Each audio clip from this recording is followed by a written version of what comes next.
We planted the chrysanthemum cuttings here in my previous video. If you have not seen it, I have put the link in the description and you can check it out.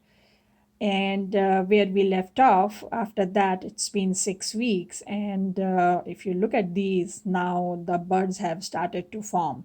It's mid-September, so I'm going to get the flower in this year itself. It's been about 3 months that we planted these cuttings, and then they developed roots, and now it's beginning of fall and the flower buds are clearly showing. Even in this one that we had planted, I wanted to show you the roots, and then I planted it in a separate planter. Even this one is showing flower buds. And here are the original plants from where we took the cuttings a few months ago. And you can see that all of them are getting a lot of buds. So original plants have buds, the new plants have buds, so I'm going to have a lot of flowers.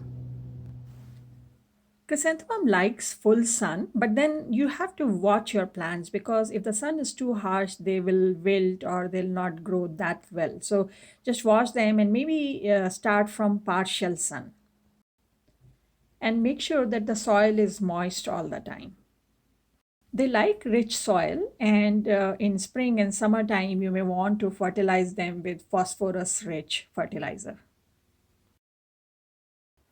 So the plants are sitting in partial sun and the flowers have started to open. This is so exciting to me, especially because I grew them from cuttings. And, just in a few months, when you start to get flowers in your cuttings, you feel so good. You have to try it to get that feeling. As these flowers started to bloom, I got so excited and I moved these two planters in full sun, and they got burnt. You can see on the sides they are all burned. I'm like so mad at myself. Why did I move them in harsh sun? I thought that they'll do better if I move them in the sun, and this is what happens. Now all these flowers which were blooming will not open up. And here are my mother plants. They are blooming just fine. They were at this place right from the beginning, and they are blooming so beautifully.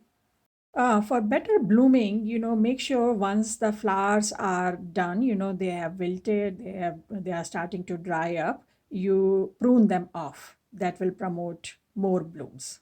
But at least you got an idea that whatever cuttings I planted, they bloomed. And if I had not done this stupid thing of moving them in harsh suns, they would have bloomed properly. uh, but the thing is that I planted the cuttings in May and it is October and they are already blooming, so they're really easy to grow from cuttings. If you have a chrysanthemum plant that you want to multiply, just take the cuttings, plant them, and if you do that in spring, by October or by fall, you will have, good flowers in those cuttings. So I hope this video was useful to you. If you have any questions, leave a comment and I'll try to answer as soon as possible. If you like this video, press the like button, subscribe to our channel, and don't forget to share it with your friends and family. And I'll see you next time. Happy gardening. Bye.